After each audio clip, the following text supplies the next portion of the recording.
Thank you very much.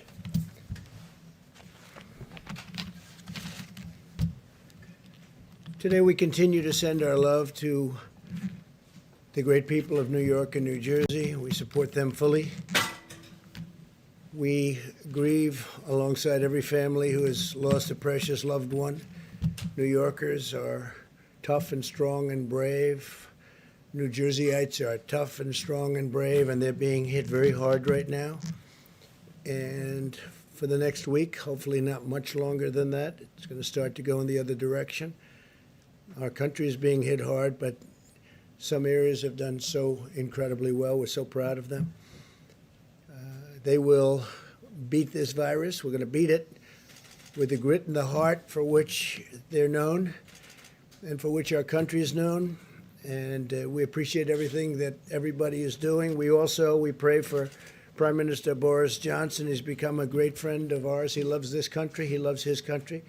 But he loves the USA, and he's always been very good to us. Whenever we had difficulty, he was with us, and we appreciate it.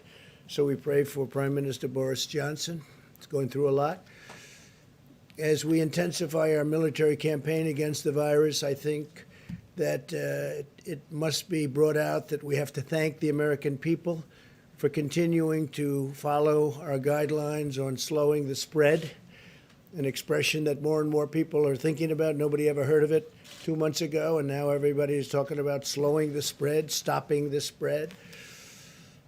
Even during this painful week, we see glimmers of very, very strong hope, and this will be a very painful week. And next week, at least part of next week, but probably all of it. Look, if one person dies, it's a painful week, and we know that's going to unfortunately happen. This is a monster we're fighting. But signs are that our strategy is totally working. Every American has a role to play in winning this war, and we're going to be winning it, and we're going to be winning it powerfully. And we'll be prepared for the next one, should it happen, but hopefully it won't. Our massive airlift operation for critical supplies, it's called Project Airbridge, continued today as 5 massive planes, flights, landed in the United States packed with personal protective equipment. And our nation's heroic healthcare workers will be the beneficiaries of that. 27 more flights are scheduled in the near future over the next couple of weeks. The Army Corps of Engineers is constructing facilities that will support more than 15,000 hospital beds to treat patients in need. So they're building now approximately 15,000. They just completed the big one in New York. They just completed and are in the process of continuing in Chicago and many other places. They're incredible. The Army Corps of Engineers, we owe them a lot, what they were able to do in such a short period of time. They'll build these massive facilities, 2,000 beds in 4 days. So it's really something very special. I know I was in the construction industry, and you don't see that happen very often. I want to remind governors and emergency managers that sharing real-time data with us about equipment and their needs is very important. All of their supplies, hospital occupancy is critical. A lot of the occupancy is really getting a little bit lower than anticipated, and that's good. We sort of thought that was going to happen. And we're getting along very well with the governors. This whole situation with respect to talking to us about equipment and equipment needs, giving us a little bit of lead time, so important. All the supplies, we're getting it to everybody like they never thought possible, but will ensure that we can rapidly deploy federal assets where and when they're needed, especially on ventilators. We're actually getting some ventilators back. As you know, the state of California was great. They sent some back, which they won't need, and Washington State likewise. And we have some others coming back, so we're using them in areas we need them. We are pressing forward aggressively on the scientific frontier of the medical war. The companies I've spoke to, the 4 leading, I call them the genius companies. They're doing incredibly well with respect to cures and also with respect to a vaccine that's going to protect us, totally protect us. And they have some great potential. It's going to take a little while yet, but they have some great potential, some great early results. And the governor's been working hard, and we are working hard with the governors. There's been great coordination, especially over the last little while. We're giving them a lot of equipment, a lot of ventilators, but a lot of equipment of all types. And I will protect you if your governor fails.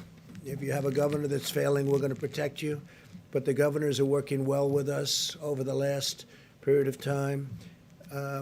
Today, in our stockpile of ventilators, and again, we need the stockpile so we can immediately move them from place to place wherever the monster hits. It's a monster.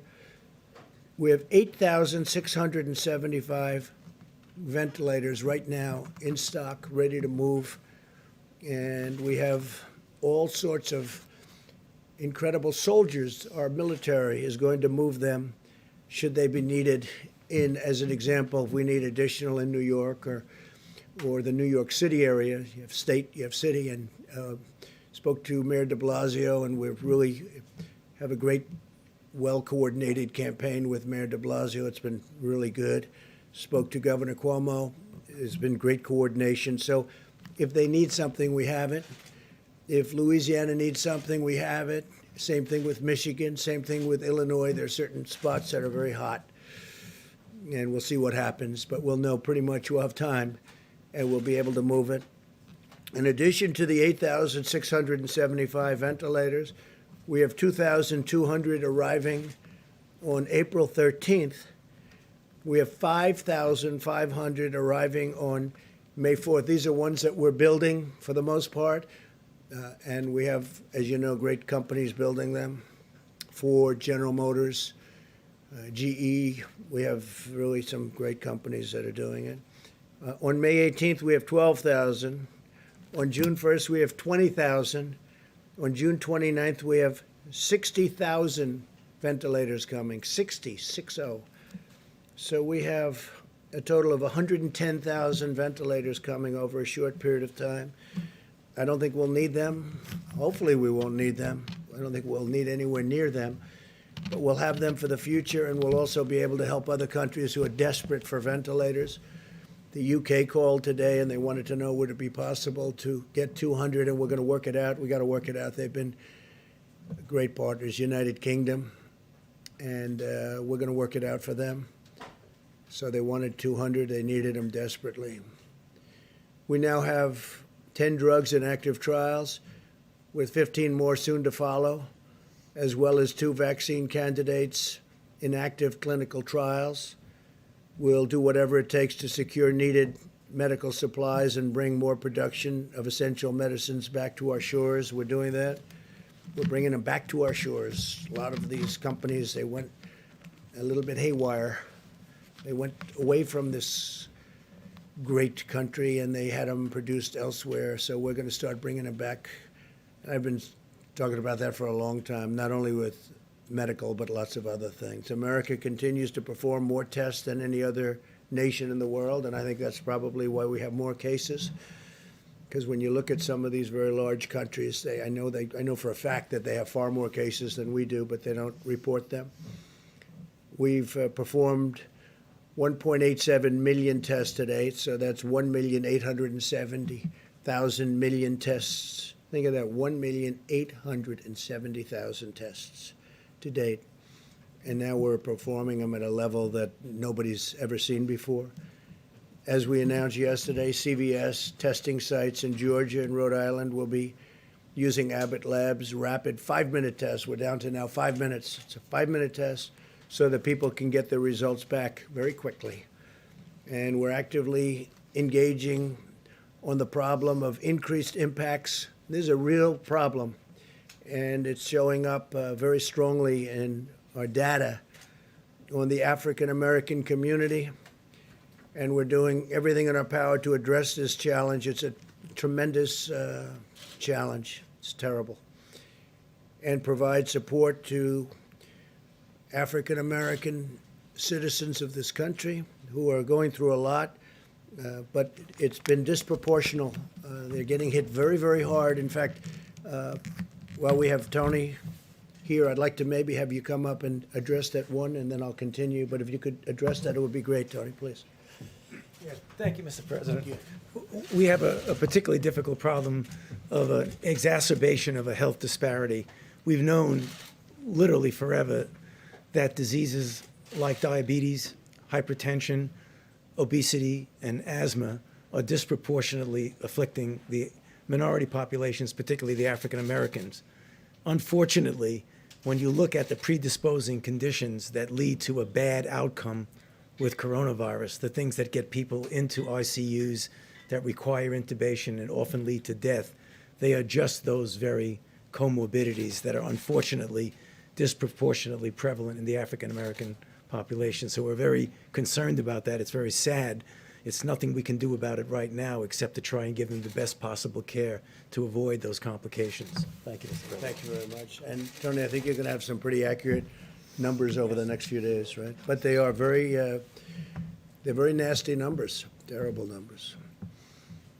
In total, 1,200 Abbott machines, Abbott laboratories have been fantastic, have been shipped now nationwide.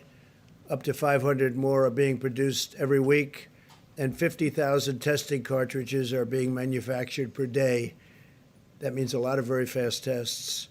No nation in the world has developed a more diverse and robust testing capacity than the United States. We're dealing with other nations, helping them out because the testing is very tough for them, and our tests are very accurate.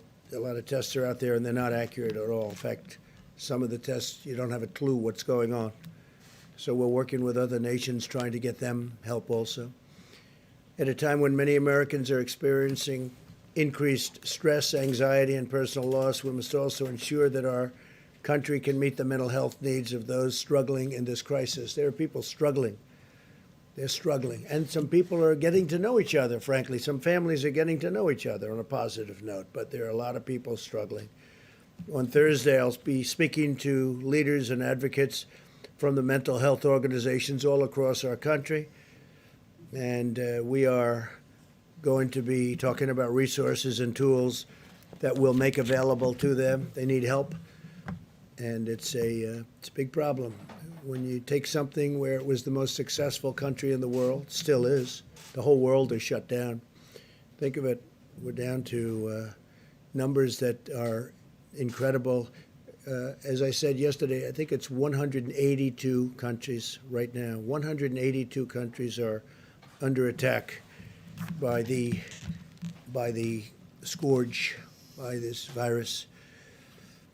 But as we wage medical war on the virus, we're also speeding economic relief to our people. It's incredible. We just had a meeting that was absolutely incredible with the banks. I spoke with leaders in the banking and finance industry about our efforts to help American workers and employers. As of today, small business has processed more than $70 billion in guaranteed loans and will provide much-needed relief for nearly 250,000 businesses already. So we are going to be providing tremendous amounts of money to the small businesses of our country who have been absolutely clobbered, and they'll be keeping open, and they'll be paying their employees, and they'll be all set to go. We're going to have a rocket upward. I want to thank David Solomon, CEO of Goldman Sachs, Brian Moynihan, CEO of Bank of America, Gordon Smith, co-president, COO of J.P. Morgan Chase, Charles Scharf, CEO of Wells Fargo, Michael Corbett, CEO of Citigroup, Al Kelly, CEO of Visa, Michael Miebach, CEO of MasterCard, Noah Wilcox, CEO, Chairman of Grand Rapids State Bank, and we had numerous others also on the call, and I just appreciate them. We're way ahead of schedule, by the way. We're way ahead of schedule. The Paycheck Protection Program has been incredible. So based on the incredible success of the program, I'm announcing that I'll be asking Congress to provide an additional $250 billion for the Paycheck Protection, which will help keep Americans employed to facilitate a quick and full recovery. We're doing very well We're looking very bipartisan. A lot of people want to do it, and the plan is amazing. You know, they're processing hundreds of thousands of loans, and this is the big banks that are doing it, the community banks. But the biggest banks right now in our country are doing it, and they're doing it for a lot of reasons. One of them is they want to help people. The WHO, that's the World Health Organization, receives vast amounts of money from the United States, and we pay for a majority, a biggest portion of their money. And they actually criticized and disagreed with my travel ban at the time I did it. And they were wrong. They've been wrong about a lot of things.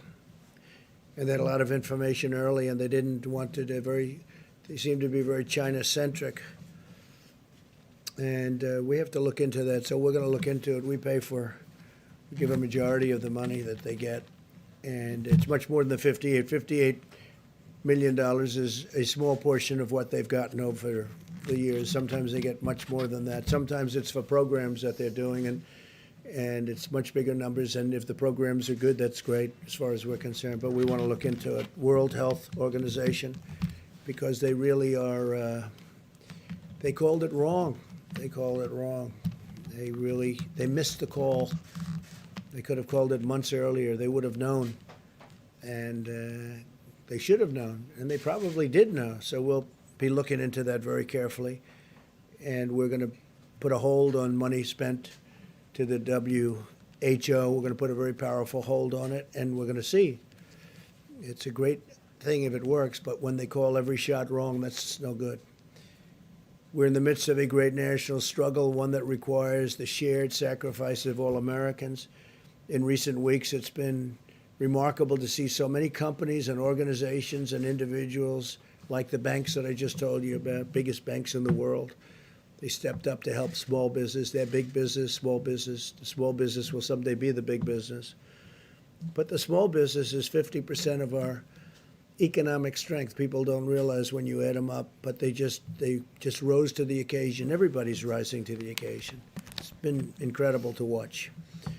To honor and celebrate the extraordinary examples of patriotism and citizenship, I'm asking Americans to use the hashtag America Works Together when sharing stories of how we're all working together, getting through this ordeal in a fashion that nobody would have ever thought possible. It's been incredible, and that's why the numbers are so far much better. We want to keep it that way. If you look at the original projections, if we did nothing, it would be disastrous. If we decided to do something, we closed it down, had no choice. It was a good move. That was a good move.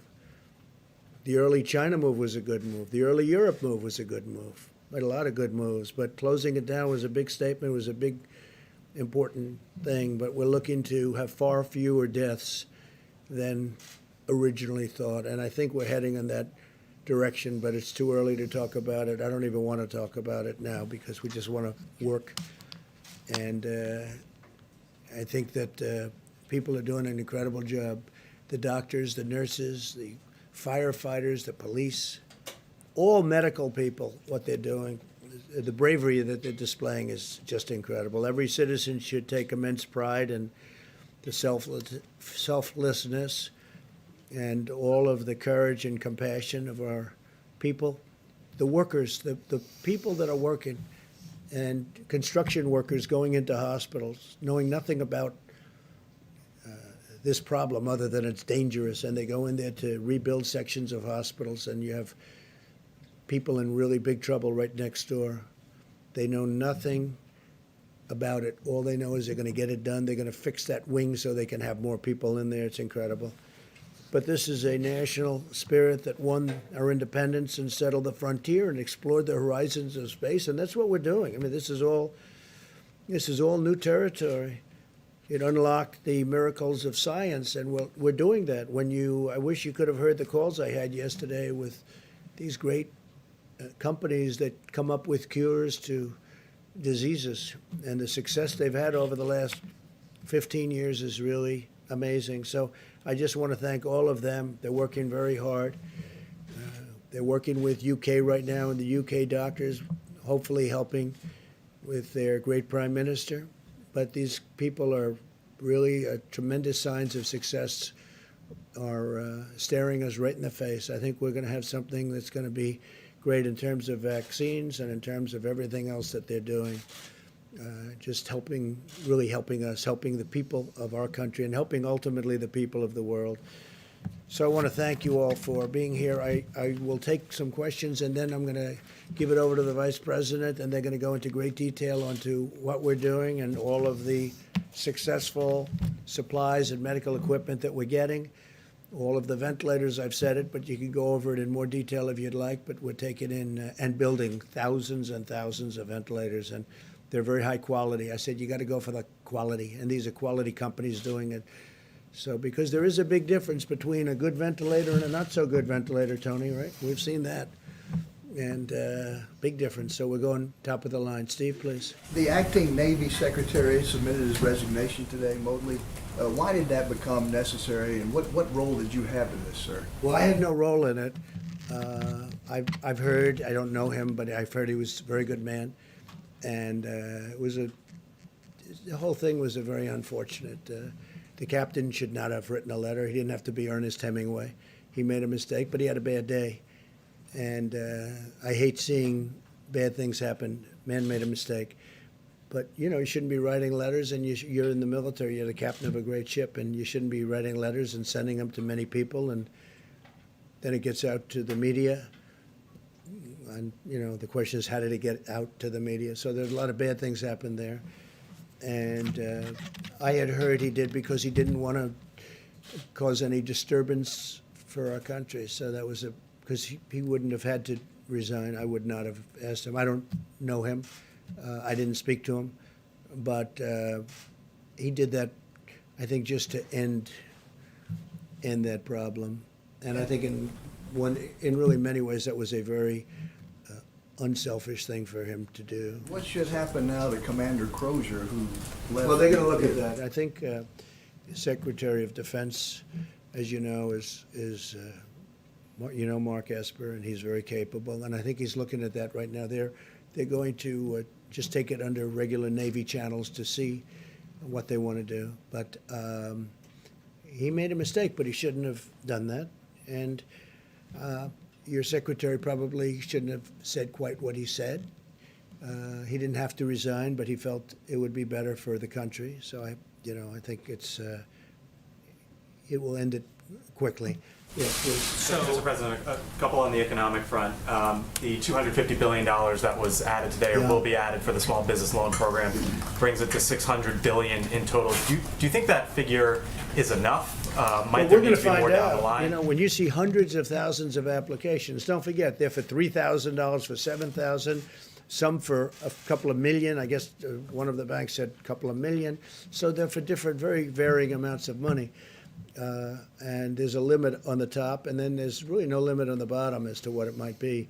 But it's really popular. It's hundreds of thousands of applications. They really like it. What I like is it keeps these companies together, these little companies. Just like we're going to help the airlines and the big companies, we're going to help the little companies. And the banks are running. Nobody's equipped to do a thing like that, but the banks are equipped. So the banks are doing it. Big banks, small banks. We have many banks, community banks. And they're processing the loans, and they'll be able to watch it and make sure it's done properly. Talk today, sir, as well about potentially reopening the economy in the upcoming weeks. You mentioned the other day about a potential economic task force. Can you give us some sort of update as to where we're that may or thinking may about not- that, but we want to open up, and we want to get it open soon. That's why I think maybe we're getting to the very top of the curve. I spoke with Governor Cuomo, and he seems to think that he's getting close, and I think a lot of people think that a lot of places are getting close. We want to start hitting the downside, and I think we're going to be doing. This is going to be a very difficult week, however. This week will be a very difficult week because that's the most difficult week when you're at that top position, and we'll see what happens. We'll see what happens. It does open up. What can the federal government do? Well, Because the federal because a lot government of has it- done a lot, and it's going to do a lot. We want to. I really think that with the stimulus, we can be maybe even beyond. We're going to do perhaps infrastructure, which you wouldn't have gotten approved before, and now people are looking to do it. And the beauty is we're paying zero interest, or very close to zero interest. In some cases, we're paying actually zero, have no interest charge. And the dollar is very strong, and people are investing in the dollar. They want, the fact that we have the strong currency. We have the currency. Our currency is everything. And other companies, other countries want to be in our currency. So we're getting all of the investment wanting to come into the dollar. The dollar is the strength. The dollar is the whole ballgame. We have a strong dollar. Other currencies are going down, way, way down in some cases. You look at other countries, I won't mention them, but other countries are going down 22%, 25%, 28%, and it's very hard for them. That makes it much more difficult. With us, our currency is relatively now stronger than it ever was, or it was over the last few years relative to other countries. It's always relative to other countries, but our currency is very strong. So therefore, people want to invest. If we do a bond issue to do infrastructure, everybody wants a piece of that issue, even at zero interest. Yeah, please. Did you see these memos that reportedly Peter Navarro wrote back in January? When did you see them, and how does these memos sort of square with what you've often said, that nobody could have predicted this? It sounds like he was predicting. I didn't see him, but I heard he wrote some memos talking about pandemic. I didn't see him. I didn't look for him either. But that was about the same time as I felt that we should do it. That was about the same time that I closed it down. I asked him about it just a little while ago because I read something about a memo. I said, "Did you do a memo?" I didn't see it. I didn't ask him to show it to me. He said, "Yes, I talked about the possibility of a pandemic." Nobody said it's going to happen, but there is a possibility. There always has been a possibility, but people wouldn't talk about it. But it was right about the time that I closed it down. And interestingly, the World Health Organization was not in favor of us closing it down. And if we didn't close it down, we would have lost hundreds of thousands more lives. So we did a good thing. Yeah. So at the time, though, when Peter Navarro did circulate those memos, you were still downplaying the threat of coronavirus in the U.S. You were saying things like, "I think it's a problem that's going to go away within a couple of days." It will go away. You said within a couple of days the cases will be down to zero. Well, the cases really didn't build up for a while, but you have to understand, I'm a cheerleader for this country. I don't want to create havoc and shock and everything else, but ultimately, when I was saying that, I'm also closing it down. I obviously was concerned about it because I closed down our country to China, which was heavily infected. I then closed it down to Europe. That's a big move, closing it down from China and then closing it down from Europe and then ultimately closing it down to the UK. So, and it was right about that time. But I'm not going to go out and start screaming, this could happen, this could happen. So, again, as president, I think a president has to be a cheerleader for their country. But at the same time I'm cheerleading, I'm also closing down a very highly infected place, specifically the location, as you know, in China that had the problems. And we're closing it down, but we close it down to all of China, then we close it down to all of Europe. Those were big moves, and it was right about that time. Sir, just a quick follow-up, Mr. President. Did you just Mr. learn President? about this today? Say it? You learned about the memo today? Just I read about it maybe a day ago, 2 days ago. Do you feel like someone in among your staff, or Peter Navarro himself, should have told you about the memo No, earlier? no. It was a recommendation. It was a feeling that he had. I think he told certain people in the staff, but it didn't matter. I didn't see it, but I did. I closed it down. I don't remember it even being discussed. We had a meeting where there were a lot of people. Most people felt they should not close it down, that we shouldn't close down to China, but I felt we had to do it. And that was at almost the exact same time as the memo. If you had read the memo at the time, how would that have changed the steps you took or the I don't statements think it that would you have made? changed because I did. I basically did what the memo said, and the memo was, the memo was pretty good memo from the standpoint that he took, I guess. I didn't see it yet. He was saying that the U.S. warning that the U.S. could lose trillions of dollars and millions of lives. Well, you're not going to lose millions of lives, but you'll lose plenty of money. But I couldn't have done it any better because it was about the same time, and I closed it down to China. And just lastly, so you maintain confidence in him, in Peter Navarro? Of course I maintain confidence. He wrote a memo, and he was right. And I haven't seen the memo. I'll see it later on after this. But it didn't matter whether I saw it or not because I I acted on my own. I guess I had the same instincts as Peter. Peter's a smart guy, and he's a good guy, and he's done a wonderful job. But he wrote a memo, and I guess he talked to various people about it. But ultimately, I did what the memo, more or less what the memo said, just about the time the memo came out. I closed it down. I took a lot of heat. The World, Health Organization was very much against. They didn't like it. They actually put out statements about it. In all fairness to Joe Biden, he called me xenophobic. Like, I don't like China. I like China. I like the Chinese people are phenomenal people. So I was called xenophobic. I was called racist. How could I do a thing like this? Now, since then, Joe said that he was wrong, and he said that I was right. But I closed it down, and I was called names by some of the morning show hosts who don't have a clue what they're talking about. They're not smart people. And I was called all sorts of names when I closed it down to China. Now they try and hide that, the tape of them saying terrible things. But that was a great decision. If I didn't do it, if I didn't do that, we would have had hundreds of thousands more people dying.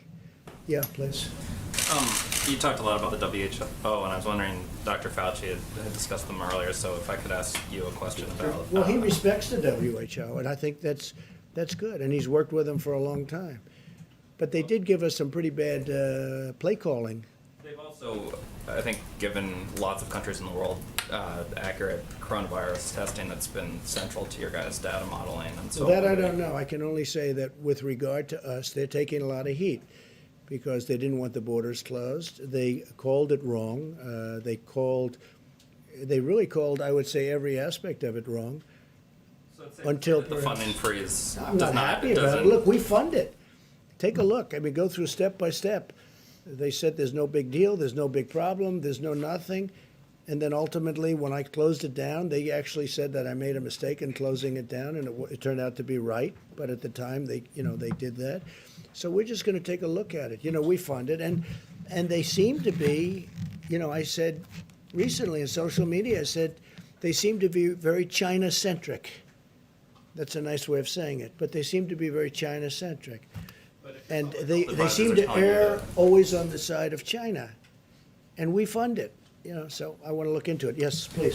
Thanks. A quick follow-up on that. So is the time to freeze funding to the WHO during a pandemic? No, maybe not. I mean, I'm not saying I'm going to do it, but we're going to look at it. You did say that. We give a tremendous, no, I didn't. I said we're going to look at it. We're going to investigate it. We're going to look at it. But we will look at ending funding. Yeah. Because you know what? They called it wrong. And if you look back over the years even, they're very much... everything seems to be very biased toward China. That's not right.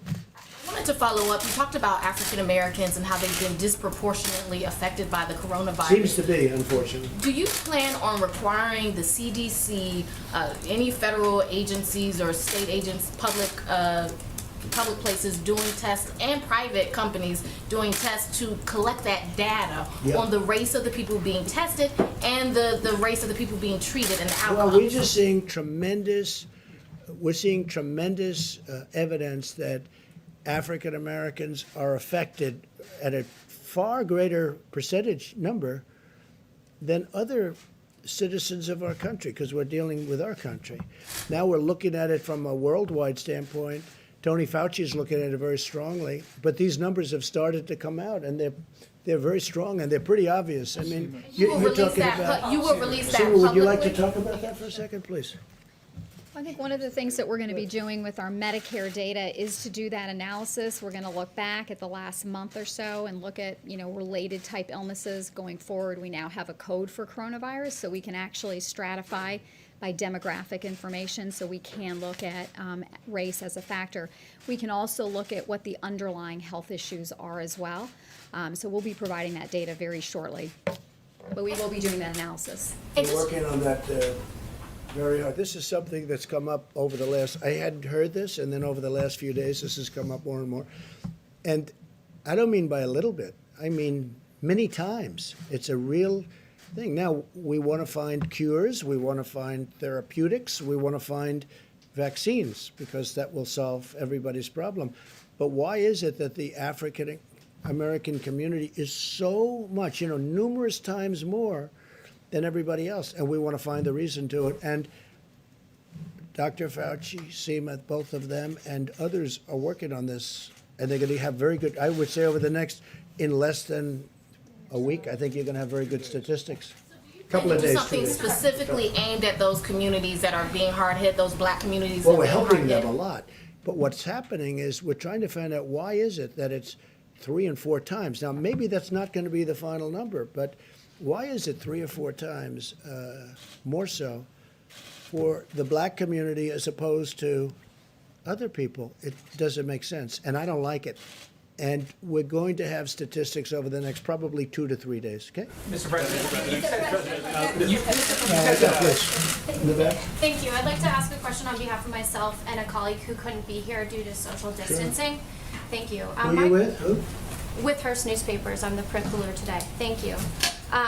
Some banks are only providing Paycheck Protection Program loans to clients with whom they have existing banking relationships. And you spoke to banking CEOs today. I wonder if you'll ask them, these lenders, to accept applications from all small businesses, Sure. not just the businesses with whom they have existing Okay, they'll be doing that, relationships. but we're also working with small community banks, so they will be doing that. It's a question I've already spoken about. I mean, in many cases, they have long-term relationships with thousands of companies. I was amazed to see how many, you saw the number of applications. It's hundreds of thousands. It's a lot of work. But I did ask that question, and they are working on that. Yeah. Thank you. And my second question from a colleague is Congressman Jerry Connolly, a Democrat from Northern Virginia, told the local DC CBS station that you personally requested the CARES Act stimulus bill be stripped of $25 billion for the Postal Service. Connolly claims that unless the USPS gets that $25 billion, the agency will be run out of money by June. He accuses you of hastening the demise of the Postal Service. Could you respond to that, please? I'm the reason the Postal Service has lost billions of dollars every year for many, many years. I'm the demise. This is the new one. I'm now the demise of the Postal Service. I'll tell you who's the demise of the Postal Service. So these internet companies that give their stuff to the Postal Service, packages, and I don't know why they're not, I don't run the Postal Service. You have a group of people, so-called independent people, and they run it. But these packages are, they lose money every time they deliver a package for Amazon or these other internet companies, these other companies that deliver. They drop everything in the post office. They say, you deliver it. And if they'd raise the prices by actually a lot, then you'd find out that the post office could make money or break even. But they don't do that. And I'm trying to figure out why. These are independent boards. They were appointed by other administrations. They're sort of long-term. They're there for a long time. And I've been talking to them also. You can look it up. Take a look. They have to raise the prices to these companies that walk in and drop thousands of packages on the floor of the post office and say, deliver it. And they make money, but the post office gets killed. Okay? So they ought to do that, and we're looking into it, and we've been pushing them now for over a year. And you know that because you've seen the stories. I'm pushing them. It's not fair for them to these great, wonderful modern companies. They walk into our old post office with all these routes that could never be built. You could never build them. They go into areas that you could never do. And they say, here, deliver this. And they lose a lot of money per package. And they have to raise their prices. But this Postal Commission doesn't do it. Now, we just got a chance to appoint a couple of people onto the commission, as I understand it, and that's good. But they have to raise their prices, otherwise they're just going to lose a lot of money. And tell your Democrat friend that he ought to focus on that, because if he focused on that, he could truly save the post office. Post office has been losing billions of dollars a year for many, many years. And have him take a look at that, because that's the way to solve the problem. Thank you so Yeah, much, please, Mr. President. Thank you so much. Mr. President, you say this week will be very painful, very difficult, but a few weeks ago you say this was just like a flu. What have you learned? I didn't say 2 weeks ago it was a flu. The question Can I is, tell you Mr. what? President, what Excuse have me. you learned that Ready? you could offer as an advice to foreign leaders who still are skeptical about this pandemic and who are against social distancing? What is your advice? What have you learned? I said it was just like a flu. So the worst pandemic we ever had in this world was a flu. And it was called, you know that, it was in 1917, 1918. and anywhere from 50 to 100 million people died. That was a flu, okay? So you could say that I said it was a flu, or you could say the flu is nothing to sneeze at. Then what can you offer as an advice to foreign leaders who are skeptical about this pandemic and who are against social distancing? Well, I think there aren't too many of them. If you look throughout the world, and everyone, just about everyone that has practiced that is now closing up. Well, the UK was an example. Now, they talk about Sweden, but Sweden is suffering very gravely. You know that, right? Sweden did that. The herd, they call it the herd. Sweden's suffering very, very badly. It's a way of doing it, but everybody has been watching everybody else. And so far, almost every country has done it the way we've done it. We've chosen to do it. If we didn't do it that way, we would have lost hundreds of thousands of more people. Okay. Mr. President, there's voting going on today in Wisconsin. There are reports of thousands of people waiting in hours-long lines as they've had to weigh their own personal health and their civic responsibility. What do you think that the Supreme Court was right in its decision that voting should go forward, and the absentee extension should not take place? Yeah. Look, the Supreme Court, of course they were right, because what the Democrats wanted, and you know what this happened. I supported a man named Justice Kelly, who's Daniel Kelly, highly respected justice. And I supported him just the other day, social media. I know of him. He's just a fantastic justice. And I endorsed him.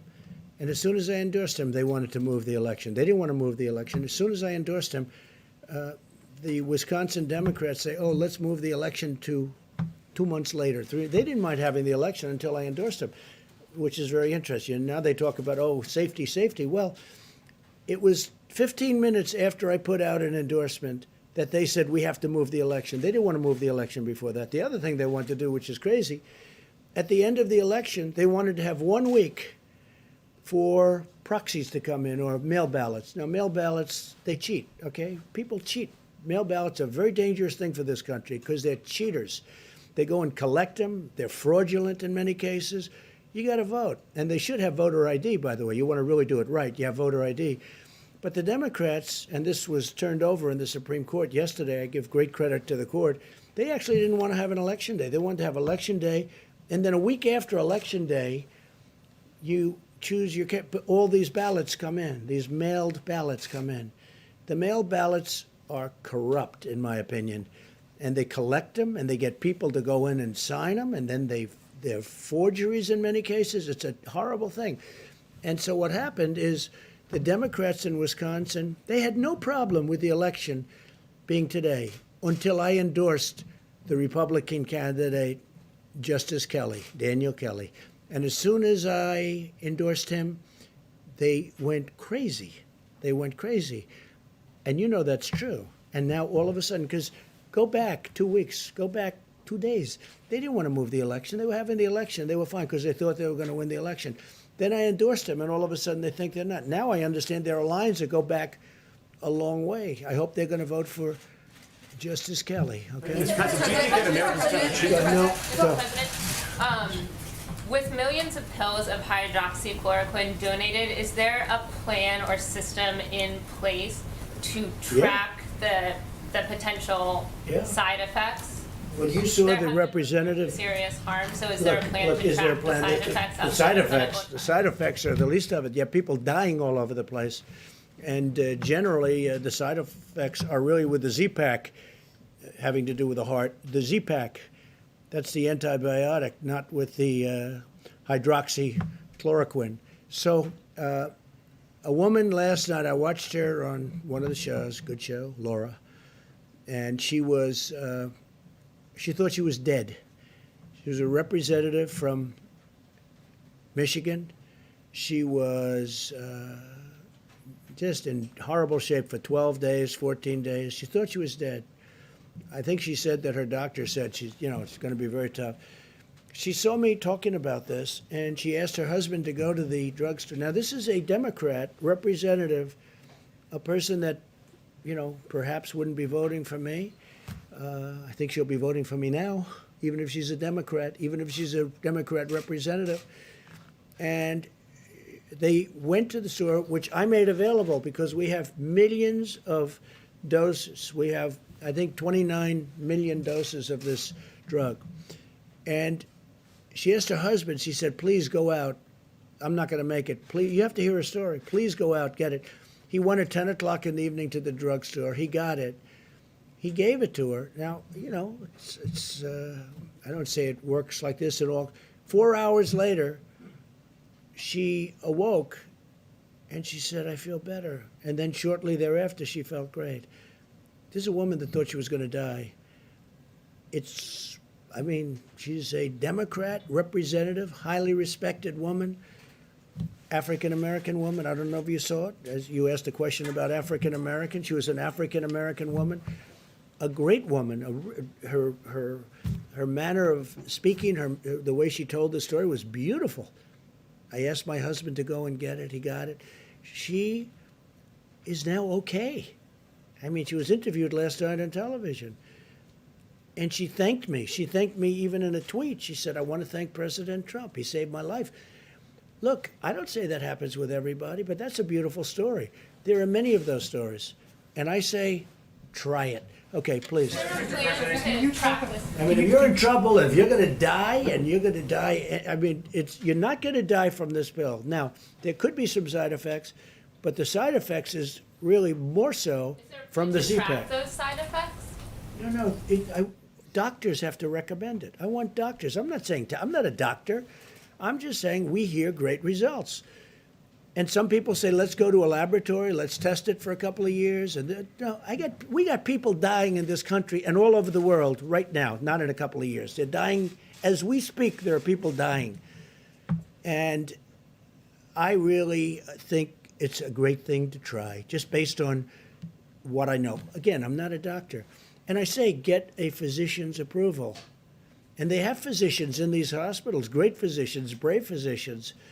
They also say it's good for the hospital workers to take them, that it's, keeps it away, keeps it out of your system. I don't know. But there's a lot of good examples. And, we have a 1,500 case study going in New York, and it's almost complete. So it'll be very interesting to see what happens. Go ahead. Thank you, sir. But I appreciate that woman. She was great. You have to see it to believe it. The way she spoke, it was like a miracle. And this was not a fan of mine, but she's a fan of mine now, and I'm very honored by it. Go ahead. Thank you, sir. Can you talk about your decision to remove Glenn Fine from the Pandemic Response Accountability Committee? And does that move and some of the criticism you've leveled at IGs, how does the American public have confidence that there'll be oversight? Well, we have a lot of IGs in from the Obama era, and as you know, it's a presidential decision. And I left them largely. I mean, changed some, but I left them. But when we have, reports of bias, and when we have different things coming in, I don't know Fine. I don't think I ever met Fine. I heard the name. Wasn't it Obama? I heard the name. I don't know where he is. Maybe he was from Clinton. Okay, you check that out. Okay, maybe he's from Clinton. But we did change him. But we changed a number. We have about 7 nominations in, I believe. We put 7 very, very highly qualified people for the IG position. And, that's a decision that I could have made 3 years ago, and I could have made 2 years ago. And but we're putting in, not so much for him, we're putting in 7 names. I think it was 7, and they're going in now. Yeah. Mr. President, When you talk about the WHO being China-centric, what exactly are you talking about? Is it because China is underplayed how many I victims don't know. they've They had? seem to come down on the side of China. Don't close your borders to China. Don't do this. They don't report what's really going on. They didn't see it, and yet they were there. They didn't see what was going on in Wuhan. They didn't see it. How do you not see it? They didn't see it. They didn't report it. If they did see it, they must have seen it, but they didn't report it. Please, go ahead. Mr. President, just turning back to the voting in Wisconsin and those long lines, who will be responsible and who should be held responsible if people get sick after they voted? Look, all I did was endorse a candidate. I don't know anything about their lines. I don't know anything about their voting. I love the state. But you also encourage I people to won get out the and vote state. today as well. Will you take some of the responsibility if some of those I people won the get state, sick? which is rare for a Republican to do, but I won the state of Wisconsin. I'm going to win it again because we've been great to the people of Wisconsin, as you know, with our policies, and they like me and I like them. But all I did was endorse a candidate that's highly qualified, very respected person. And all hell broke loose as soon as I did that. And then all of a sudden they want to change. Before I endorsed them, they didn't want to change this voting area. There was no problem with the Democrats voting until I endorsed the candidate. Then they said, let's move it 2 months, let's move it 3 months later. Safety, safety, safety, right? All of a sudden they want safety. Well, before I did the endorsement, they didn't talk about safety. It was fine for months. For months, it was fine. It was always going to be. And now I endorse, and they want safety. So, you know, that sounds. Thank you. Just to follow up on that, how does the election, them holding this election in Wisconsin line up with the social distancing recommendations that have come from your Well, there you administration? have to ask the people that you have a Democrat in Wisconsin as governor. Ask him. That's his problem. Okay, he should be doing it. Again, some governors fail, and I won't let them fail because when they fail, I'll help. But that's run by Democrats right now. Okay, it's run by Democrats. You had a great Republican. Is it possible to socially distance when you're voting? You're going to have You crowds. have to speak to the governor. What you should do is call the governor of Wisconsin and ask him that question. But also ask him, how come it was okay to do this until I endorsed the candidate? And as soon as I endorsed him, these lines are formed, and I hear, Mike, the lines are through the roof. So, you know, hopefully they're going to vote for the right candidate. Yeah, please. Mr. President, can I just check in on oil again today? I was wondering if... Oil? Yeah. if Where there's- is it today? Well, I was wondering if you... No, where's the price? Give me the price. I'm not sure, to be honest. How can you ask a question when you don't know the price? I'll look it up for you. Okay, let me do somebody else then. Go So, ahead. you were highly critical of mail-in voting, mail-in ballots for voting. I think a mail-in few minutes voting ago, is but horrible. you voted by It's mail corrupt. in Florida's election last month, didn't you? Sure, I could vote by mail for that. How do you reconcile Because I'm that? allowed to. Well, that's called out of state. You know why I voted? Because I happen to be in the White House and I won't be able to go to Florida to vote. the But let me difference just between say, mailing within well, there's a state or big mailing difference outside the between state? somebody that's out of state and does a ballot and everything sealed, certified, and everything else. You see what you have to do with the certifications. And you get thousands and thousands of people sitting in somebody's living room signing ballots all over the place. No, I think that mail-in voting is a terrible thing. I think if you vote, you should go. And even the concept of early voting is not the greatest because a lot of things happen. But it's okay. But you should go and you should vote. I think you should go and you should vote. You look at what they do, where they grab thousands of mail-in ballots and they dump it. I'll tell you what, and I don't have to tell you, you can look at the statistics. There's a lot of dishonesty going along with mail-in voting, mail-in ballots. You've encouraged state officials to buy their own medical equipment. The federal officials are kind of swooping in and scooping up those orders. How are That's you not right. ensuring that it's I've being been hearing that distributed so long. fairly? And is Well, there we're more getting transparency? great prices on equipment. We're getting great prices on equipment, and we're helping the states. And the governors are very thankful. Mike Pence had a call yesterday with every governor was on the call, and it was like a love fest. They're very happy. I don't know if they tell that to the press. Some of them don't. Some of them will never say good to the press, but they know we've done a great job. Not a good job, a great job. Because state officials are widely No, saying no, I that. think sometimes it does. And what we say is, let us know, and we will immediately drop out of the bidding. Let us know, and we do that, and we drop out. Sometimes we tell them to drop out because we've got a good price. And then we'll deliver it to them. How do you ensure it'll be fairly One distributed? colleague. Yeah, go ahead, behind, please. Go Yes, ahead. thank you, Mr. President. No, not you. In front, please. Some states have had trouble with getting accurate death counts, particularly because of lack of testing or no uniform. Did you see death counts? Yes, because of lack of testing and no uniform system to I don't put know. that into. When you say death counts, I think they're pretty accurate on the death count. Somebody dies, I think the states have been pretty accurate. No testing. That's a big deal, what you're just saying. No, the death counts, I think they're very, very accurate. I do say this, I think if you look at China and if you look at some of these very large countries, when you talk about cases, number of cases, I would be willing to bet they have more cases than we do, but they don't do the testing like we do. But you look at, you look at some of these certain countries, and I would be willing to bet a lot that they have more cases. But we're more accurate. and our testing is done very accurately, and we've got a good process. Did you have one? Yes, please. Mr. President, OAN. you have been very consistently supportive of a payroll relief tax. And what? I know Payroll? that, payroll relief. Now, I know you're still busy trying to implement Right. phase 3, but as we move towards phase 4, Yeah. are there still obstacles to that? Because that would put money in American pockets, like Yeah, consistently. you're right. I would love to see a payroll, good questions. I would love to see a payroll tax cut. And I think on behalf of the people, it would be quick. Now, it's a longer term, it's a longer time because it's over a period of a year or whatever you want to make it. But I would love to see a payroll tax cut. There are many people that would like to see it as a permanent tax cut, payroll tax cut. Stopping it from. Well, the Democrats right now are stopping it. What are their reasons? I don't know. I don't know. Maybe they think it's good politics to stop it, but you'd get a lot of people, a lot of money immediately. The payroll tax cut would be a great thing for this country.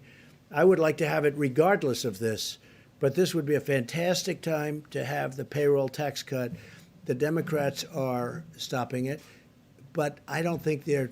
I think there's a certain flexibility. I think it's something that we should do, both for business and the people. But this would get money into the hands of small business immediately, money in the hands of people, the workers and people immediately, and it would be over an extended period, and it would be simple to do. It's so easy to do. It's a great tax cut, and I'd love you to speak to the Democrats and let's get it done. So I'm going to give this now to Vice President Pence, and they're going to go over some very good statistics with everybody.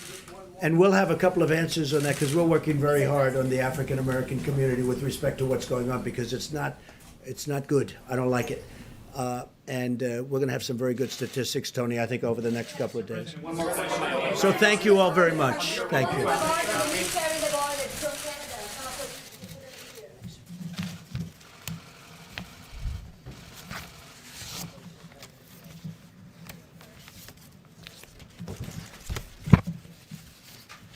Thank you all. A few updates, and then I'll introduce Dr. Deborah Birx to talk about what we're seeing around the country, what the data is telling us. But suffice it to say, as the President said several times, this is a very tough week in America. And our hearts go out to all of the families that have lost loved ones to the coronavirus. But I know I speak for the entire White House coronavirus task force when I say our hearts are with the people of the greater New York City area today. As we stand here today, in the midst of heartbreaking numbers of losses in New York City, I also want to assure the American people that there's reason for hope. As Dr. Birx will enumerate in just a few moments, despite the increase in losses, as Governor Cuomo articulated today, hospital admissions continue to decline. And in our report early this morning from Dr. Birx, we continue to see evidence of stabilization in some of the areas around the country of the most significant outbreak. The New York metro area, including New Jersey, Long Island, and Connecticut. New Orleans metro area, Detroit, Boston, Chicago, and Denver, as Dr. Birx will explain, continue to give evidence of stabilization, which in a very real sense is evidence that the American people are putting into practice the social distancing, the President's guidelines for our nation. And for that, as the President said earlier today, we thank the American people. Even in the midst of hardship and loss at a time when we've seen more than 385,000 Americans test positive for the coronavirus and more than 12,000 succumb to this illness. The evidence that Dr. Birx will describe to you will show that the American people know our future is in our hands. And so as I begin, allow me just simply to continue to urge every American to put into practice the guidance you're receiving from your state and local authorities. Take it to heart, take it seriously, share it with your family and your friends, and know that you're making a difference, America, because you truly are. Today, for my part, I spoke to over 500 small business owners in a conference call, and there I heard about their enthusiasm for the Paycheck Protection Program. And that call took place before the President had the Secretary of Treasury indicate our interest in acquiring another $250 billion for that program. As of this morning, more than $60 billion in forgivable loans that would cover 2 months of paychecks at small businesses had already been distributed, and the number is going to grow literally by the day. We also had a very productive call today with some other American heroes. You know, we all have in our hearts and in our minds our healthcare workers, and I'll speak for a moment about the supplies and resources that we're working to provide for all of them. But right below our healthcare workers are all the people that are working in critical infrastructure around the country, and some of the most important people are working in food supply. I mean, from the farmers and the ranchers to our processors, to our distributors, to our truckers, to our grocers. Americans are keeping food on the table for our fellow Americans. And let me begin by just saying what I said to some of the most prominent CEOs of meat and grain industry companies in the country, companies like Tyson Foods and Hormel today. Not just these companies, but to all the hardworking people working in food supply today, thank you. Thank you for what you're doing to keep those grocery store shelves stocked. Thank you for showing up for work every day and working hard to keep that food supply rolling in America. You know, it was more than 5 weeks ago that the president brought in all the grocery store leaders in the country, and there he received a commitment that no grocery store in America would close, and they haven't. But it's been these heroic Americans, from the farm to the fork, that have made it possible for Americans to have one less worry, and they are truly inspiring heroes. Now, that being said, I did hear from the industry today that there have been reports of some plants having reduced capacity because of people having concerns about exposure to the coronavirus. In fact, over the last several days, there's been some incidents of worker absenteeism, and some plants have actually been forced to close temporarily. And so on behalf of the president, on behalf of our entire team, and on behalf of a grateful nation, let me just say to all of you that are working in the food industry at every level across the country, just understand that you are vital. You are giving a great service to the people of the United States of America. And we need you to continue as a part of what we call our critical infrastructure to show up and do your job, and know that we're going to continue to work tirelessly in working with all of your companies to make sure that that workplace is safe. With that being said, let me talk about the other heroes that we always mention at this podium today, that Dr. Birx and Dr. Fauci invariably mention, and that's our healthcare workers. At the President's direction, we've been working tirelessly, literally around the clock, to identify resources around the country and around the world to make sure our healthcare workers have the support that they need. With some 51 major disaster declarations, most recently Minnesota being approved, states have stood up 27,000 National Guard, but personnel-wise, before the end of business today, there will be more than 3,000 Department of Defense and Health and Human Service medical personnel on the ground in the greater New York City area. And those people will be redeployed once that region of the country moves through the coronavirus epidemic in that area. And we salute those extraordinary patriotic Americans for stepping forward to bring real relief to our healthcare workers. With regard to equipment, Admiral Polovchek reported to the task force throughout the course of the day today that we have continued to distribute ventilators across the country. We're sending additional ventilators from the Strategic National Stockpile. Maryland will receive 50 ventilators. Delaware will receive 50 ventilators. And that will leave more than 8,400 ventilators still in the national stockpile. One correction from yesterday. After our press briefing yesterday, FEMA made a different decision with regard to what the state of California generously made available. And the ventilators, some 500 ventilators that we again want to thank Governor Gavin Newsom and the people of California for donating to our nation's efforts. 100 of those are being deployed to New York, 100 to New Jersey, 100 to Illinois, 50 to Maryland, 50 to Washington, D.C., 50 to Delaware, and 50 to Nevada.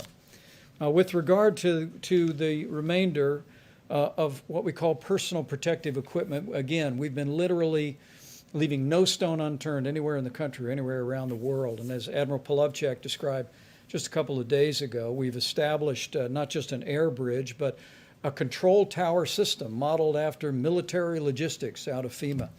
And while FEMA is acquiring a small portion of what's being acquired, 90% of the supplies are being routed directly into our massive distribution system.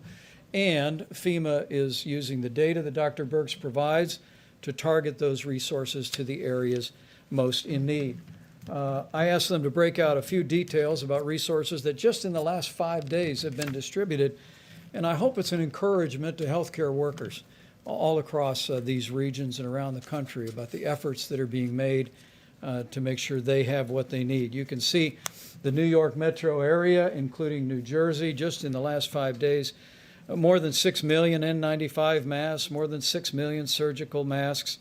When Governor Cuomo and I last spoke, he told me there was a real challenge for medical gowns in the New York City area and in New Jersey as well. And 2.8 million gowns were distributed to that region as well.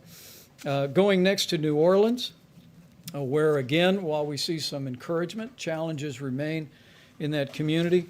Some 837,000 N95 masks for healthcare workers, 165 surgical masks, other items including almost 6 million gloves have been distributed. Detroit continues to be a real focal point. We're working closely with Governor Gretchen Whitmer as well as Mayor Mike Duggan to meet the needs of healthcare workers in Detroit. Just in the last 5 days, 1.6 million N95 masks have been routed into the healthcare system in Detroit, nearly 700,000 surgical masks, and 24 million gloves, just as a portion of what's displayed. And in the Chicago metro area, which we continue to focus on each and every day, more than 1.7 million N95 masks have been routed into their healthcare system, 900,000 surgical masks, 25 million gloves. I share these details in the hopes that healthcare workers looking on will be encouraged. At the President's direction, we are making every effort to make sure you have the resources you need to do your job, to do it safely, and to go home safe to your family, even while you provide that extraordinary and courageous care that our healthcare workers are providing literally around the clock in the midst of the coronavirus challenge. The last slide is just the cumulative numbers that we have distributed, and I'm happy in a few moments to answer any questions about that. Again, the system that we have in place is one that is essentially infusing our major distribution networks with millions of items, and then FEMA is directing on a day-by-day and oftentimes hour-by-hour basis where those resources are most needed. And we'll continue to do that as the coronavirus makes its way through these communities and through communities that are very much on our watch list today. And let me just lastly say that, again, I want to thank the American people for stepping up and doing your part. We continue to be overwhelmed with one story after another where people are doing social distancing, where people are looking after one another, where they're checking in with a phone call to an elderly friend, a family member, to make sure they're okay. I mean, we are on the front end of 30 days to slow the spread. And I will tell you, as a non-scientist up here, that I see glimmers of hope in the early numbers that we're seeing come out of the greater New York City area, New Jersey, even New Orleans and Detroit and Chicago. There does appear to be, as Dr. Birx will explain in more detail, there does appear to be evidence of leveling, evidence of progress, but this is exactly the time for all of us to redouble our efforts to do everything each and every one of us can, not just to protect our own health and that of our family and our loved ones, but to do our part to ensure that we lessen the impact of the coronavirus on America as a whole, but even more importantly, that we lessen the impact on lives by ensuring that we do our part to make sure that no one that is vulnerable is unnecessarily exposed to this virus. With that, let me yield to Dr. Birx and then Seema Verma and Dr. Fauci, and we'll take all your questions. Thank you, Mr. Vice President. So hopefully you can see from those numbers that we've taken a data-detailed approach, really bringing the power of granular data to the supply chain and moving supplies based on really what you would call burden of disease and need. If I could just start out by not just going to the numbers at the beginning, but really talking to the community of health advocates, to the community that works on the social determinants of disease and the communities of the historic Black colleges and universities. We really need to improve messaging, and I'm asking them to help us increase the messaging around this. We don't want to give the impression that the African American community is more susceptible to the virus. We don't have any data that suggests that. What our data suggest is they're more susceptible to more difficult and severe disease and poorer outcomes. And we really need to make sure that every household is aware of what it's going to take to protect the individuals in that household that have pre-existing conditions. We could call on the indigenous nations, the real tribal leaders, to also be working very closely to protect the elders of their communities.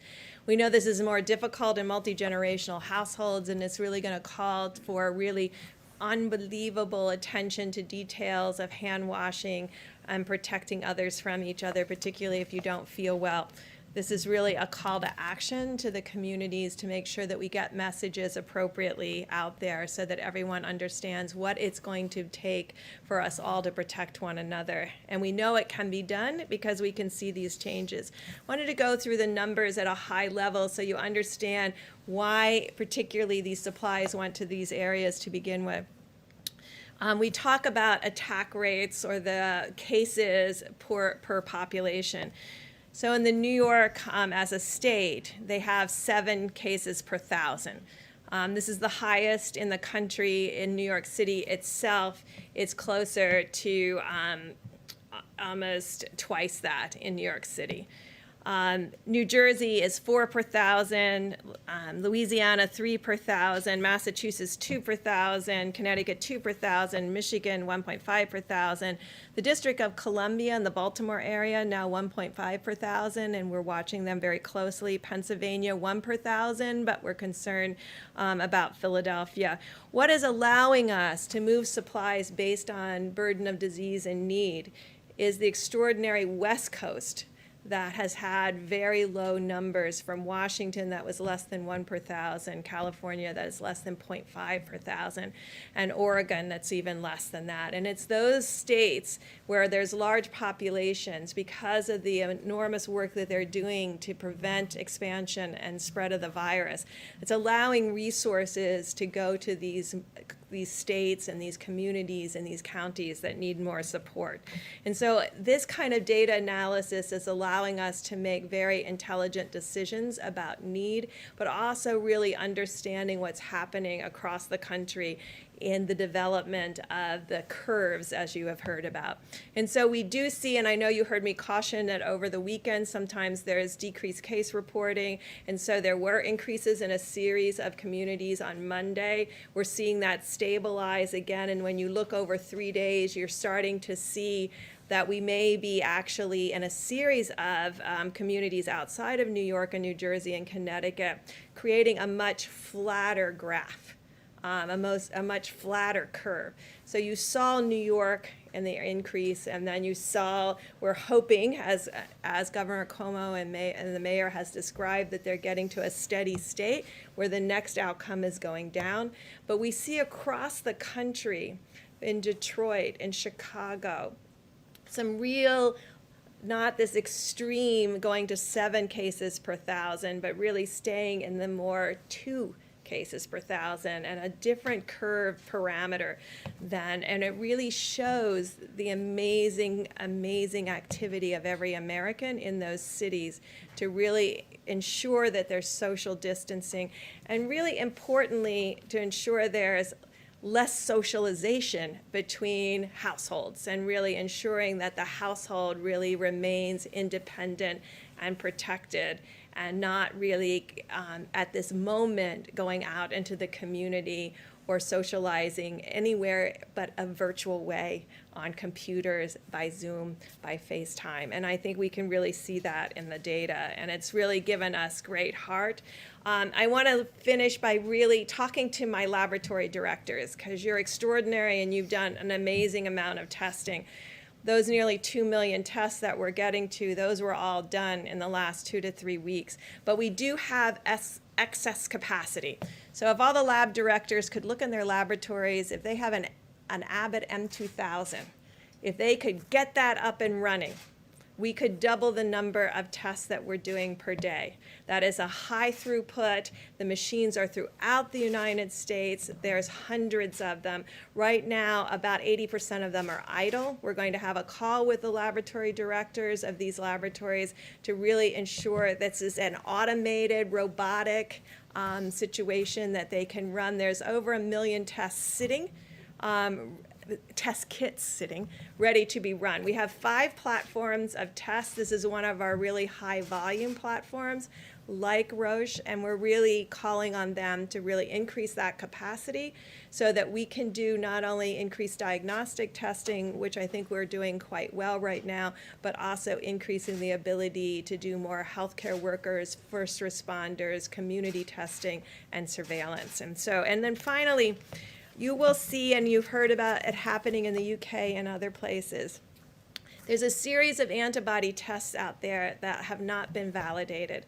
We're working right now very closely with a series of companies that know how to make these tests, that have made these tests for us for decades, for HIV, for a rapid test. They're working on that technology to bring that quality of test, which is in the 90+% sensitivity and specificity, to the American people for antibody tests.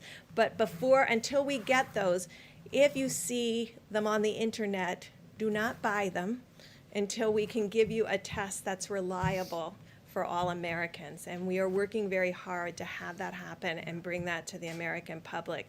Some of the tests that may be available on the internet may have very low sensitivity and specificity and give you a false reassurance that you either give you a false positive or a false negative, implying that you may be protected. So please wait until we have those tests available and validated. People are working around the clock to make those available to the American people. We all understand how important that is, because you've heard us talk about asymptomatic cases, and we really want to know how broad that is and how common that is. And so in places like New York City, where I described that they had a 7 per thousand, sometimes 2, 3, and 4 times any other place in the United States, being able to know what the number of people who never had symptoms but do have a positive test would be really critical at this point, particularly as we plan for any reoccurrence in the fall or in future seasons. Thank you.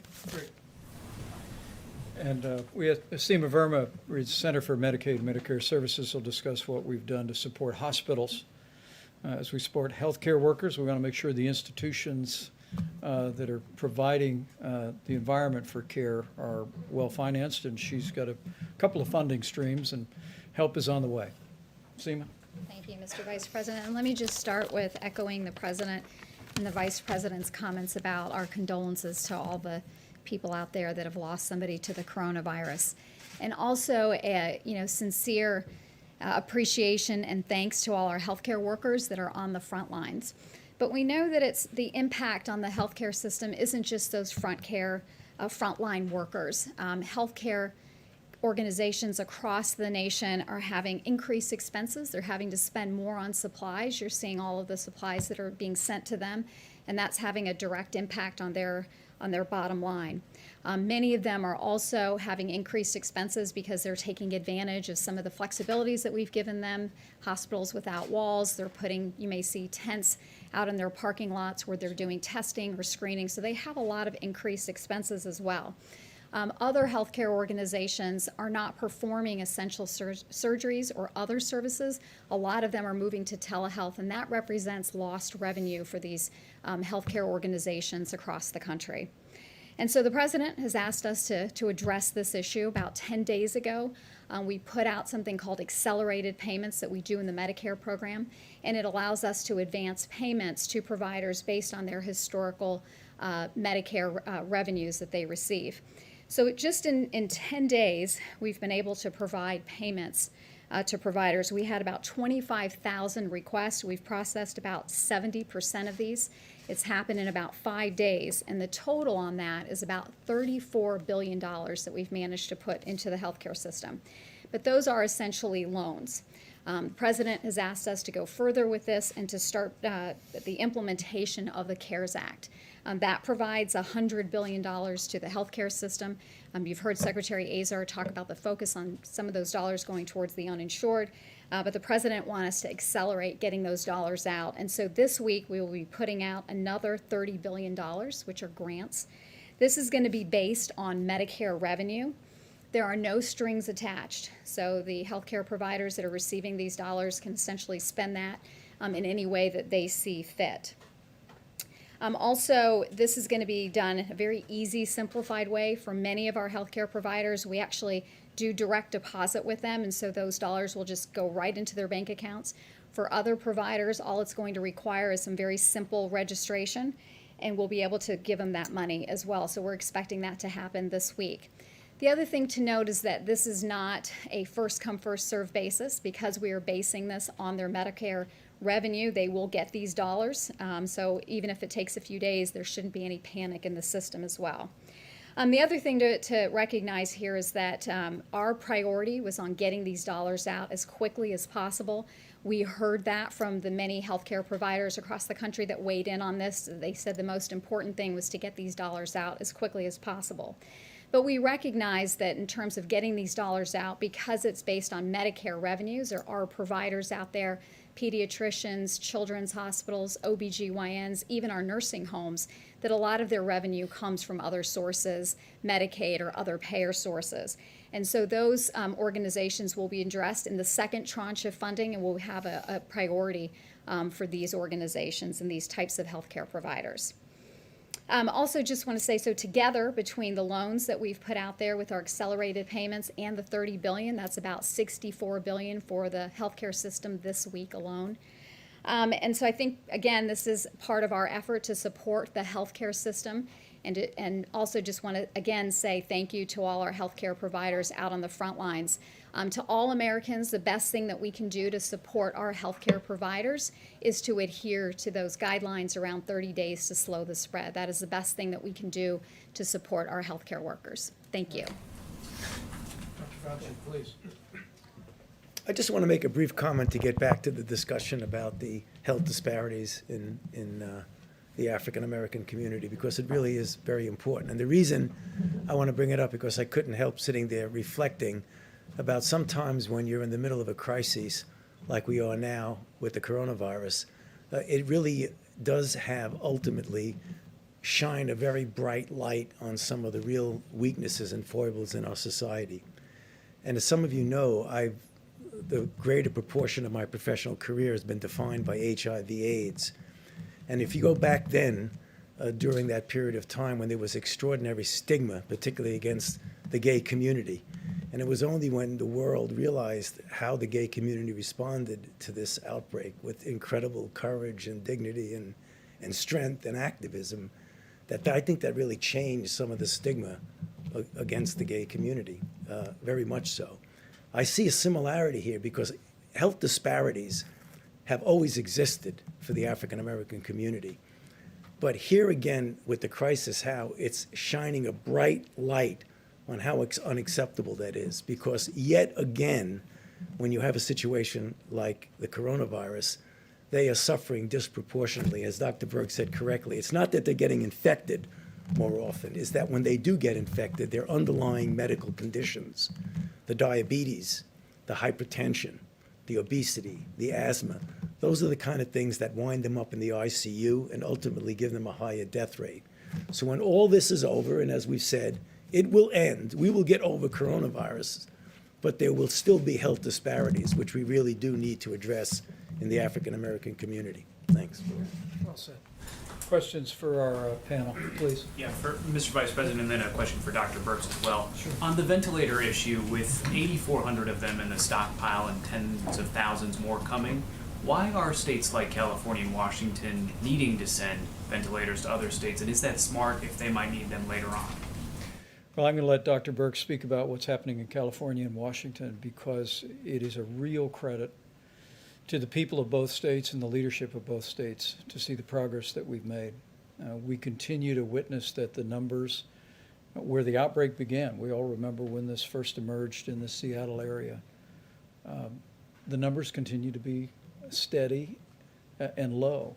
And what we've seen the governor of California do, what we saw the governor of Washington State do, and the governor of Oregon, where the coronavirus hasn't arrived to a large extent in Oregon, I think is in keeping with the highest tradition of the American spirit.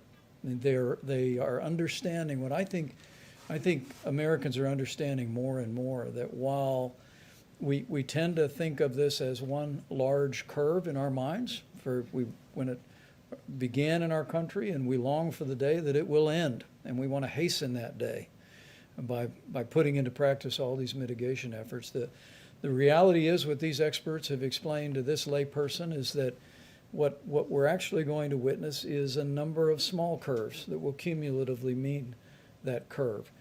And for Oregon, for Washington State, for California to recognize where the need is, and then to partner with us and FEMA to make sure the resources are there at the time of the need, at the point of the need, I think is really inspiring. But Dr. Birx, do you want to speak to that? Yeah, I want to be clear. No, we didn't ask for their ventilators. They looked at their epidemiologic curves. These states have amazing health commissioners, and I think when this is over, we'll really be. All of the models were based on something we have never attempted to do anywhere in the world. We have never attempted to do this kind of mitigation. It was always theoretic to many individuals, and now we see across the globe people mitigating against this virus, realizing that their own behaviors can change the course and future of this virus in their communities, which is really astounding, the power that gives us to actually understand that we can compete against this virus and do well.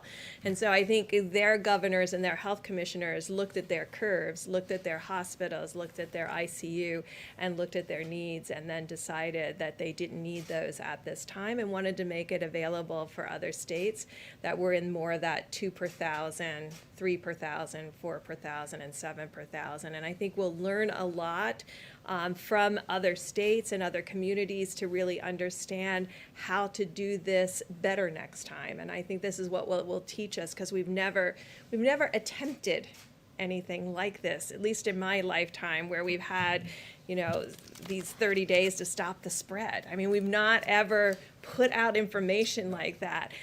So I think you heard the CDC director talk earlier today about, in the models, how different individuals thought communities would mitigate and the rate at which they would mitigate. And I think you can see that across the world, we're learning that when you give communities the information that they need to understand what's going on, and you're transparent, that communities can be part of the solution in a transparent and amazing way. And I think this kind of education and dialogue is always critical when you want communities. I think when I first started here 5 weeks ago, I said that we will win based on what the communities are able to do as a community of Americans. And I think we're all really deeply impressed about what they were able to do. So it's the governors who decided.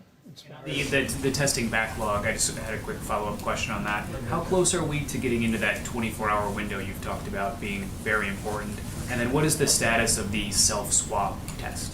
So we're tracking all of that very closely. I use my time here to appeal to people specifically, the health educators, the health advocates, because I know the power with them. But to my lab directors, I really need the Abbott M2000 online, because that means we can do an extra 100,000 tests a day. And there's enormous power in that. The ability to self-test, last time I had my test here, I self-tested, so it can be done. It's straightforward. It works very well with that rapid 5-minute test. But what we now have to create, and I know that's always difficult because everybody wants one of something, we now have to create a mosaic that brings together where we know every single machine is in the United States, where our gaps are, and then align resources with need and gaps in the testing and ensure that we have the right laboratory test for the right community. So you can see there would be communities, particularly the Indian Health Service or rural communities, where that Abbott ID Now kit could be incredibly helpful, because otherwise they're shipping it all the way to a capital, maybe 3 states away, and that's going to add 2 or 3 days to the wait time, which we're trying to get away from. The backlog, 2 or 3 days, or what would you? It varies state by state, and we'll be talking with all of the states about really changing how we do testing in the community to really ensure that we're testing optimally. Because right now we have still focused very much on hospital diagnosis because we know it will make a difference in treatment. So these major laboratories are still putting drive-through tests at the back to all the hospital tests. And so that's where the backlog is in the drive-through tests. So I know if you're an outpatient, not an inpatient, but if you're an outpatient, that is where the delays right now are, but it's state by state. And so some states have 24-hour, 48 hours for both their outpatients and inpatients. Others have short for inpatient and longer in outpatient, and then we're trying to reconcile those two pieces. Right. And the team is actually meeting tonight to review that, but one of the data points that we review is literally on a state-by-state basis what the turnaround time is for testing, and we continue to work that. And these Abbott laboratory devices there's 18,000 of them across the country. When you go to your doctor office and get a strep test, it's that device.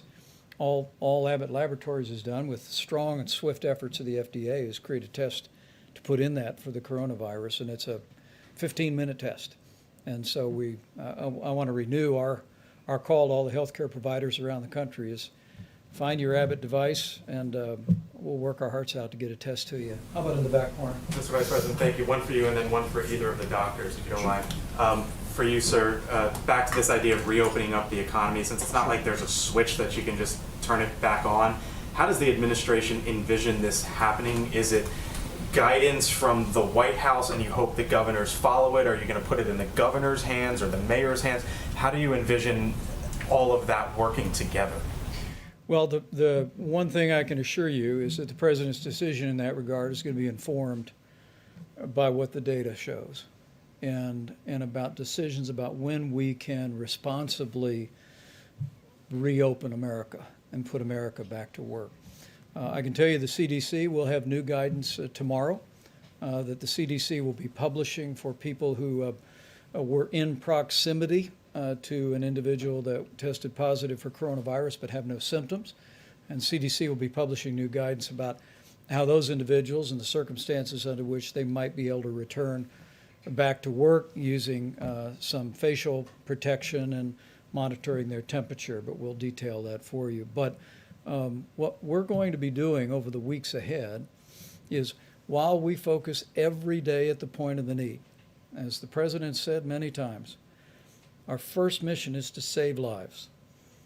And that means to slow the spread, to bend the curve, to continue to engage the American people, which they are admirably doing, to continue to put all the social distancing into practice.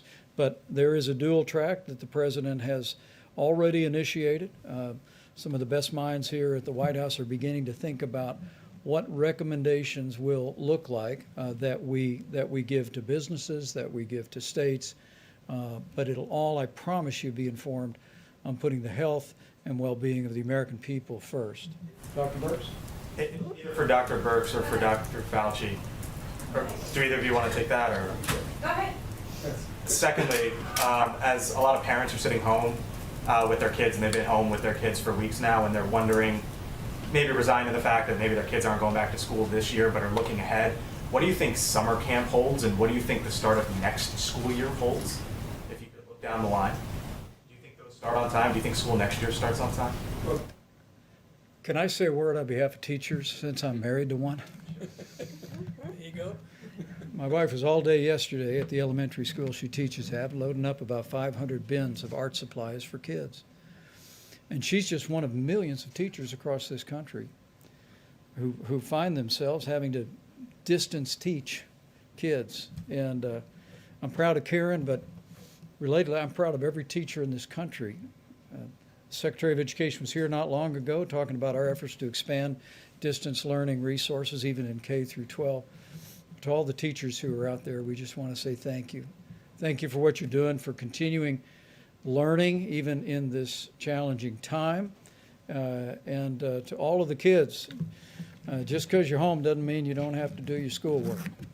Keep it up. Anticipate children being back in classes in August. What I will tell you is I'll yield to the health experts, but that'll be part of what we're looking at in terms of guidance going forward, whether it be summer school or whether it be returning to school next fall. But the most important thing we can do is put this epidemic behind us as quickly as possible. Well, my daughter is a school teacher, so she asked me the same question. It is unpredictable, but you can get a feel for if we start talking about the things where the curve goes down and we really have minimal, how we respond and what kind of a rebound we see or don't see, I think is going to have a lot of influence, probably more immediately on things like summer camps than it does in the fall. I fully expect, though I'm humble enough to know that I can't accurately predict, that by the time we get to the fall, that we will have this under control enough that it certainly will not be the way it is now, where people are shutting schools. My optimistic side tells me that we'll be able to renew to a certain extent, but it's going to be different. Remember now, because this is not going to disappear. So we're going to have in place the capability of doing the things that we talk about all the time on this stage, to identify, to isolate, to contact trace, number one. Number two, by that time, we'll have a better feel with the antibody test about what the actual penetrance of this infection was in society. How many people have actually been infected? Who's protected? If you have antibody, it's very likely that you're protected. Who's vulnerable? Do you treat vulnerables different than you treat the people who are protected? All of these things are going to go into the decision of just how much back to the original way we'd like it to be in the fall. Bottom line is no absolute prediction, but I think we're going to be in good shape. Dr. Fauci? I just want for Dr. Fauci or Dr. Burks. Can you talk about your concerns about deaths being misreported by coronavirus because of either lack of testing or standards for how they're characterized? So I think in this country, we've taken a very liberal approach to mortality. And I think the reporting here has been pretty straightforward over the last 5 to 6 weeks. Prior to that, when there wasn't testing in January and February, that's a very different situation and unknown. There are other countries that if you had a pre-existing condition, and let's say the virus caused you to go to the ICU and then have a heart or kidney problem. Some countries are recording that as a heart issue or a kidney issue and not a COVID-19 death. Right now, we're still recording it, and the great thing about having forms that come in and a form that has the ability to mark it as COVID-19 infection, the intent is right now that if someone dies with COVID-19, we are counting that as a COVID-19 death. Can you be sure, I mean, you hear from coroners that that's not necessarily the case. Are you sure, how can you be confident about that? And is there any concern that it skews the data that you're trying to collect in terms of projections and things like that? Well, I think that would apply more to rural areas that may not have the same level of testing, but I am pretty confident in New York City and New Jersey and places that have these large outbreaks and COVID-only hospitals. I can tell you they are testing.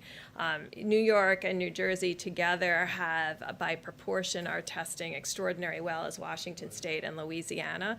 So I don't see that there's been a barrier in testing to diagnosis. No, I think there's so much focus now on coronavirus that, particularly if you take New York, which we all know is having a disproportionately higher proportion of the burden of the entire country is right now in New York. You know, I can't imagine if someone comes in with coronavirus, goes to an ICU, and they have an underlying heart condition and they die, they're going to say cause of death, heart attack. I cannot see that happening, so I don't think it's going to be a problem. How about one more? A question for Dr. Fauci on the virus hitting Black communities the hardest. I mean, these numbers are staggering. Louisiana and other states are reporting 40 to 70% of deaths are African Americans. Do you expect that pattern to continue nationwide? Some states have not even reported their data yet. Yeah. You know, I can't be confident to predict patterns, but the underlying reason why that is happening doesn't change from state to state. So you expect it to get worse? No, I expect that when African Americans get infected, given the disproportionate disparity of the underlying conditions that lead to complications like the ones I mentioned, I expect that we will still see the pattern that when you look at the proportion of people who get into serious trouble and die, again, it's going to be disproportionate towards the African Americans. I do expect that. And is the federal government now leading the charge in collecting this information from the states, and when will it be made public? Yes, the answer is yes. It will be public as soon as you get enough data to be able to make a meaningful statement. So can we expect this week or a couple of days? The task force has assigned that to several members of the team. We're assembling that data now. It is a great concern for us, and but it's probably a good reminder that we have to be especially careful around people with serious underlying health conditions. As we've said it many times from this podium over many weeks, that the risk of serious illness from the coronavirus remains low for the average American. But for anyone from any community that has a serious underlying health condition, particularly senior citizens with serious underlying health conditions, the risk of tragedy is very real. And so we're going to be very diligent about studying this and providing information and guidance in accordance with our best scientists. But I do want to say to each and every American, the President's coronavirus guidelines for America about wash your hands.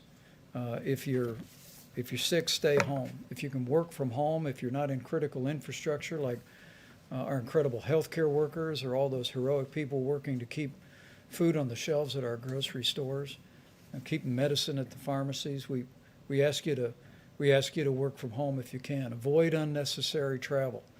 Avoid gatherings of more than 10 people. Use a drive-through at a restaurant. Don't go in the restaurant. Not just to protect your health, but to protect those of every community, of every background in this country who may have underlying conditions that make them susceptible to tragic outcomes. That's how we can all do our part to slow the spread and to protect our most vulnerable. And the American people are doing it, and as we continue to do that, we will hasten the day that we put the coronavirus in the past and we reopen America and put America back to work. Thank you all. We'll see you tomorrow.